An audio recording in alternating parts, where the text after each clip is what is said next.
So, just in terms of policing, we've added another community peace officer this year. We also, as well, too, have worked very hard with the RCMP, the sheriffs, and our own community peace officer program to coordinate them. And so they do work quite well together. They also have monthly meetings. And I know the RCMP even meets with the district crown prosecutor. That's yet another issue, because Bill C-75 would be something I would encourage everyone to go after and look at, because we arrest them and then they're out again. The other thing I would point out is that I've spoken to Edson, Wetaskiwin, Slave Lake, Drayton Valley, Cold Lake, all of those mayors about homelessness programs. Anything they have tried has not been a panacea for them. Ultimately, in the end, what we need to do is have a serious conversation with the provincial government and the federal government, because to leave this in the hands of municipalities just is not going to work. Thank you.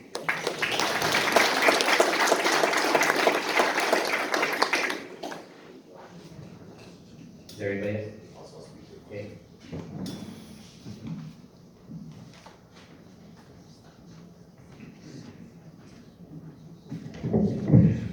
So what I want to do is just kind of give you some insight on what it's like being on council and having to deal with an issue like this.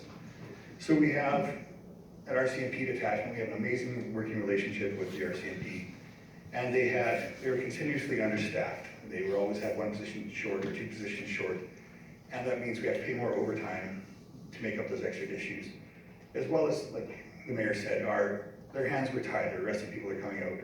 So we started looking to the community peace officer program, because to get 24-hour policing would mean we'd have to have 18 members. That's going to be $1 million in budget. Plus, we'd have to buy a new police detachment. We can't do it. So we started a homegrown operation to have a community peace officer program, get boots on the ground with people who respond to the needs of us. So we direct them as a town. We tell them where they want to go. We want you to walk down the street. We want to do this.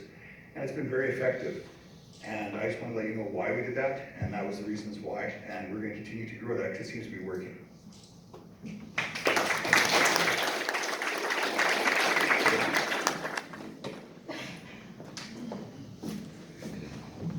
Hard question, to be honest with you.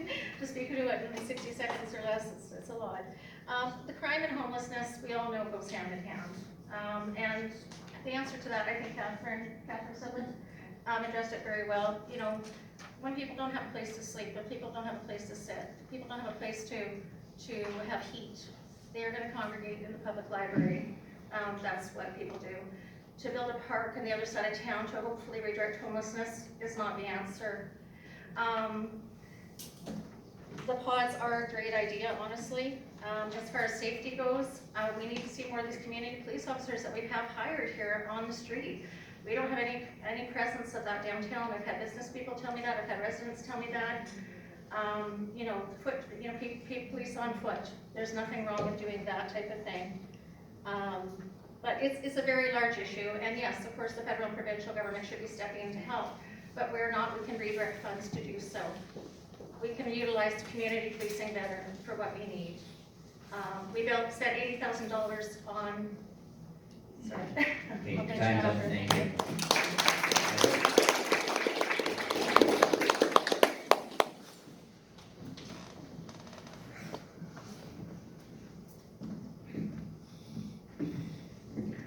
Talking about safety in this town, something I ask the council and ask other people too. What we need to see is we have bylaw officers, but you don't see them. The bylaw officer sit in his office and wait for a phone call that something happened. What we need to have is bylaw officers who are in the community and seeing before it happened that something can happen and intervene. Their job is, as per their description on the website, to observe and educate the public. That's what I would like to see from them, to observe when something can happen and intervene and educate what is wrong. Then it will not happen. Thank you.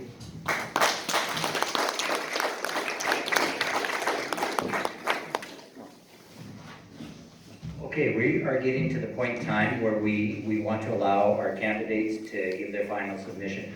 We have a number of questions that have not been addressed yet. Unfortunately, within the time frame of a 2-hour forum, that's not allowed. However, I've talked to some of the candidates, and I'm just going to have a show of hands. How many of you are prepared to stay here afterward and answer questions? If your questions were not answered in the forum, our candidates, several of them are willing to stay here and answer your questions then. I think Melanie said we do have to vacate the facility by 10 o'clock. So that's going to give you the better part of an hour to mingle with candidates as long as they stay on. So at this point in time, we're going to ask the candidates to present their final submission. We're going to do it in the reverse order of what the opening was. So down at the far end, Kevin, rather than speaking last, you're going to speak first. Awesome.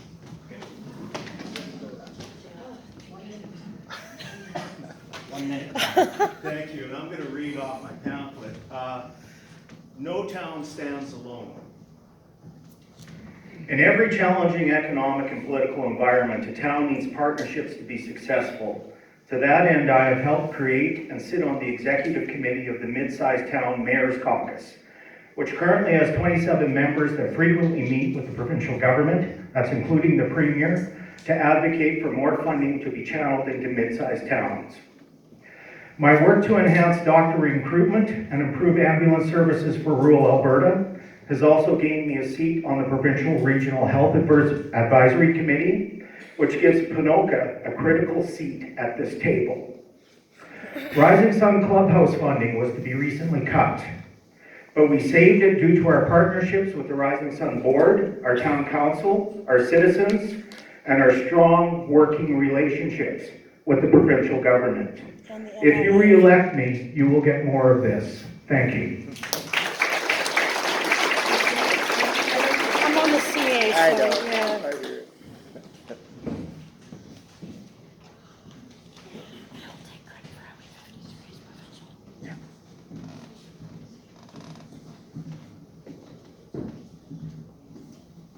Since I'm new in this role as mayor to serve you, I want to tell you I'll be happy and really proud to stand here and to try to serve you, and I will do this in the best I can. And for me, safety in this town is the biggest issue.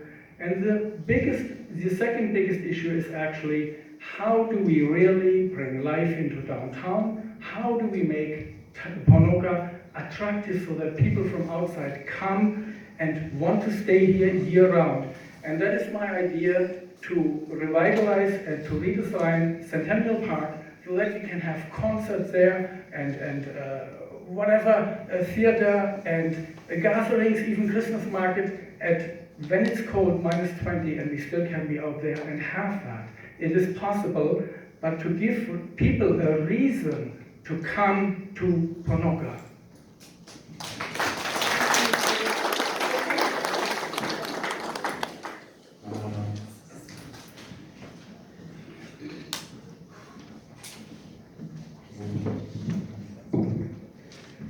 Ponoka, tonight's been about our shared future.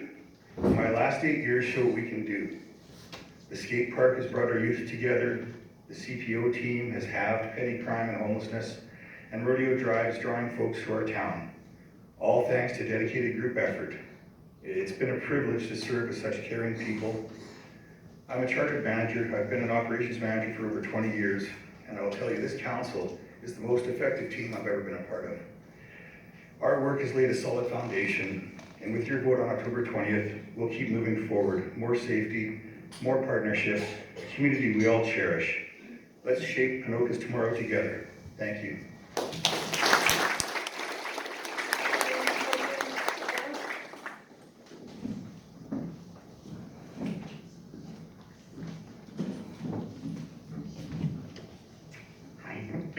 One of the things that was most important in my original piece that I didn't get to say was thank you to all of you.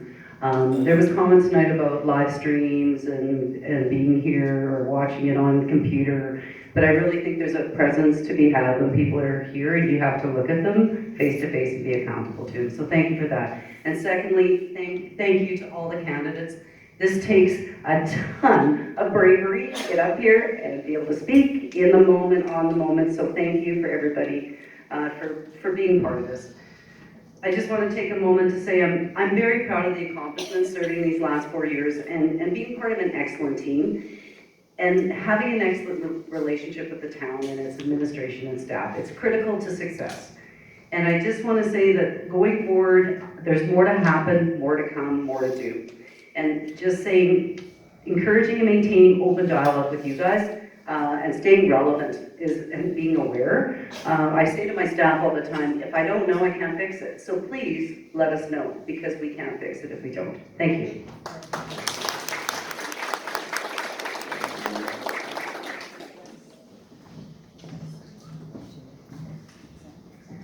So the first thing I learned tonight was that 1 minute isn't enough time. So, first of all, I just want to thank everyone for taking the time out of your evening to come out and learn more about myself and the other candidates here tonight. I'd also like to extend a sincere thank you to the Ponoka Chamber for hosting an important event. In closing, I'd just like to say that if you choose to re-elect me, I'll continue to work hard for our town with integrity, experience, and a deep love for this community that we all call home. I thank you again for being here tonight, and if anybody wants to have a conversation afterwards, I'll be here.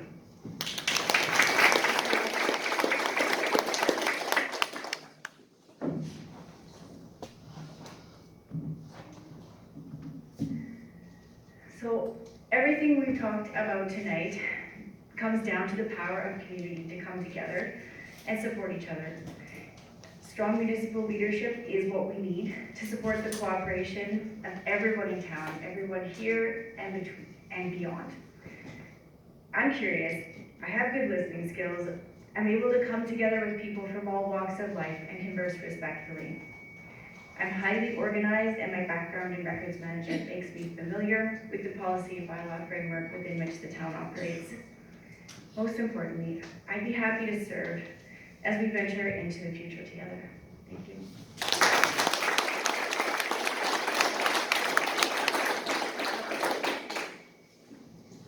I'd also like to thank everyone for coming.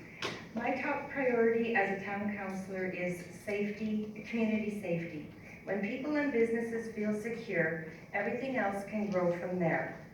I'm also focused on maintaining our existing infrastructure and planning smartly for future development, including recreation opportunities that support a vibrant, healthy community. I will take my responsibility with taxpayers' dollars seriously, ensuring that every dollar is spent wisely and delivers strong value. I am committed to listening, learning, and leading with Ponoka's best interest at heart, not just for today, but for generations that will come. I believe in this town, I believe in our people, and I believe in our shared future. Thank you very much.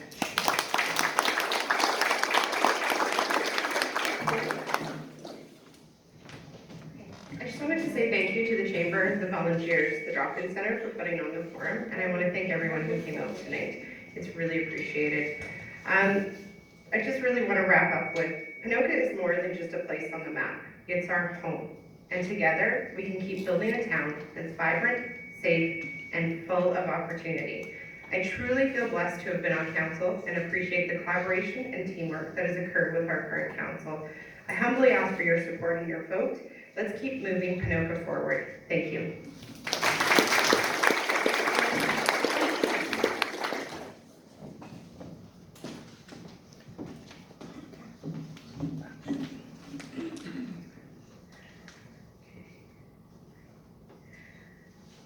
So I reached out to several business owners here and received wonderful ideas such as rehiring an economic development officer, reducing red tape, increasing clarity around permits, and offering meaningful tax breaks and incentives to encourage business growth, just to recap.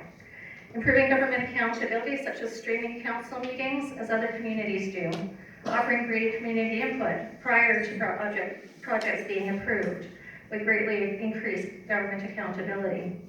Lack of 24-hour policing and/or security is a common complaint.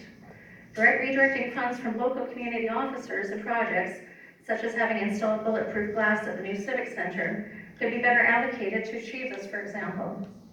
Better road and sidewalk conditions, better snow and ice control, reducing the improved Improved road safety with crosswalks with lights, reducing slip and fall injuries that plague our local emergency room. There's much to do. I hope that we can do it together. Thank you.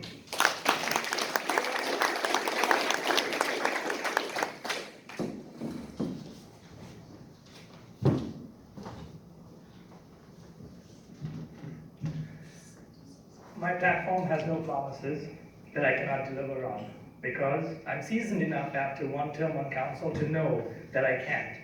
But I can promise you this, like I've done the last 4 years in council, I'm just a phone call away, like I was for Bob, who wanted to meet me at the corner of 58 or Railway Avenue and Highway 53.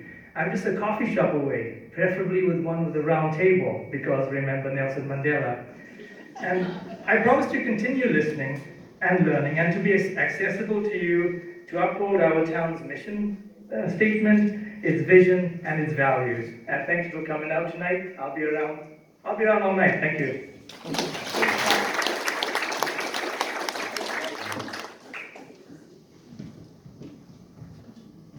I'll be short because we are already running out of time. All I wanted to say is thank you all so much. Help me make things happen for you. Let me help you and be your voice.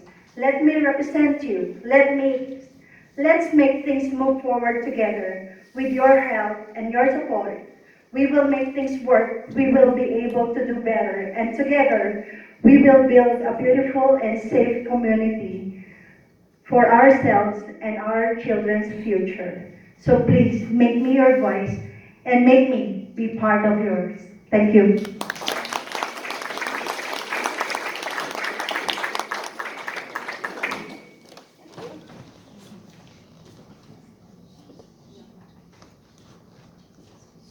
So thank you each candidate for coming, and everyone who has attended. I'm not going to stand up, you can hear me.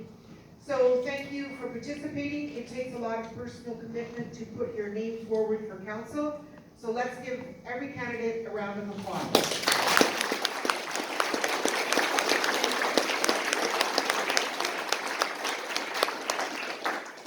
So it has been said, we didn't get all the questions that may have been asked. We did put them together to make one rounded question. The majority of the candidates have said they will stay around till like 9:30, 10 would be the absolute latest. Let's hope we can be out of here by 9:45. And we hope that tonight has helped you with your decision in making your vote for the upcoming election. Regardless who you vote for, remember to vote. It's very important to vote. October 15th and October 18th are advanced poll dates. You can take advantage of those. And October 20th is election day. Good luck to all the candidates and have an awesome rest of your evening.